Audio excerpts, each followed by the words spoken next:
ഏതായാലും തൊടുപുഴ ജുമാ മസ്ജിദ് ചീഫ് ഇമാം ആഷിഖ് ദാരിബി തന്നെ നമ്മോടൊപ്പം ടെലിഫോൺ ലൈനിലുണ്ട്. സാർ കേൾക്കാമല്ലോ അല്ലേ?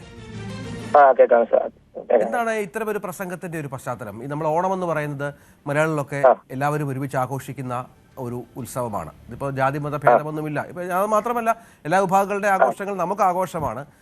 ഇപ്പോൾ താങ്കൾ അങ്ങനെ ഒരു പ്രസംഗം നടത്താനുള്ള സാഹചര്യം എങ്ങനെയാണ് ഉണ്ടായത്?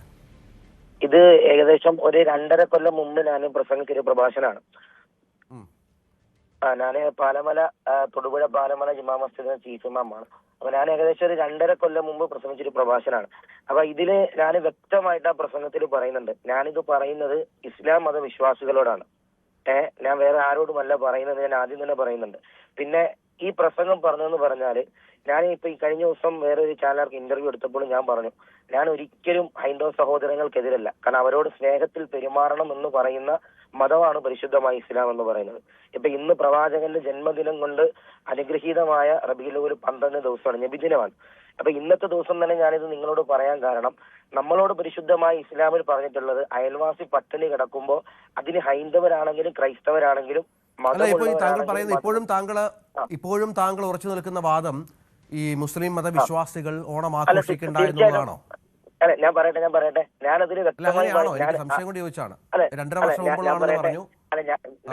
ഞാൻ പറയണെന്ന് പറഞ്ഞാല്, നിങ്ങള് ഓണത്തിന്റെ പേരിൽ പോയി അയൽവക്കത്ത് പോയി സദ്യ കഴിക്കുന്നതിനോ അവരുമായി കൂട്ടിരിക്കുന്നതിനോ ഒന്നും പരിശുദ്ധമായ ഇസ്ലാമിൽ ഒരിക്കലും എതിരല്ല. നിങ്ങൾ അവിടെ പോയി ഭക്ഷണം കഴിക്കണം. അല്ല, ഇപ്പൊ എന്റെ വീട് ആലപ്പുഴ ജില്ലയിൽ പുന്നപ്ര എന്ന സ്വദേശമാണ്. എന്റെ വീടിന് ചുറ്റുഭാഗം മുഴുവൻ ഹൈന്ദവ സഹോദരങ്ങളാണ്. അവിടെ ഓണം വരുമ്പോൾ ഞങ്ങളുടെ വീട്ടിൽ കൊണ്ട് ഭക്ഷണം തരാറുണ്ട്. പെരുന്നാൾ വരുമ്പോൾ ഞങ്ങൾ അവിടെ പോയി ഭക്ഷണം കൊടുക്കാറുണ്ട്. ഇതിൽ ഞാൻ ആകെ പറഞ്ഞു പറഞ്ഞാല്, അതിൽ വ്യക്തമായിട്ട് അതിൽ ആ ഒരു 3-4 സെക്കൻഡാണ് ആദ്യം ഈ ബ്ലോഗർമാര് വളച്ചടിച്ചിട്ടുള്ളത്. ഞാൻ അതിനകത്ത് വ്യക്തമായി പറയുന്നുണ്ട്, നിങ്ങൾ ഡാൻസ് കളിക്കാൻ പോവാ, തല മറച്ചുകൊണ്ട് ഇസ്ലാമിന്റെ വസ്ത്രത്തിൽ പോയി ഡാൻസ് കളിക്കാൻ പോവാ, അതൊരിക്കലും ഇസ്ലാമിൽ അംഗീകരിക്കാൻ പറ്റില്ല. അപ്പോഴും ഞാൻ പറയുന്നുണ്ട്, അത് മുസ്ലിം വിശ്വാസികളോട്. കേരളമെമ്പാടും താങ്കളുടെ ആഹ്വാനം തള്ളിക്കളഞ്ഞിരിക്കുകയാണെന്ന് തട്ടമിട്ടവരൊക്കെയാണ് തള്ളുന്നവർക്ക് തള്ളാം, പക്ഷെ ഇസ്ലാമിന്റെ ആദർശമാണ് ഞാൻ പറഞ്ഞത്. ഞാൻ എന്താ പറഞ്ഞത്, നിങ്ങൾക്ക് സദ്യ കഴിക്കാം, കാലഹരണപ്പെട്ട ആദർശങ്ങളാണ് സാർ. അതൊക്കെ മാറ്റി ചിന്തിക്കണം. ജെൻസി തലമുറയോട് ഒന്നും പറഞ്ഞ കാര്യമില്ല. താങ്കളൊക്കെ ഔട്ട്ഡേറ്റ് ആയിപ്പോ വളരെ പെട്ടെന്ന്. താങ്കളെയൊന്നും ആരും അംഗീകരിക്കാത്ത തരത്തിലേക്ക് താങ്കളൊക്കെ പിന്തള്ളപ്പെട്ടു പോകും. സമൂഹത്തിൽ നിന്നൊക്കെ നിങ്ങളെയൊക്കെ നിഷ്കാസിതരാക്കും. ഇത്തരം കാര്യങ്ങളൊക്കെ മാറി ചിന്തിക്കേ. ശരി, നന്ദി. താങ്കളുടെ പ്രതിനിധി നന്ദി, വളരെ ഉപകാരം. അപ്പൊ മറ്റു വാർത്ത,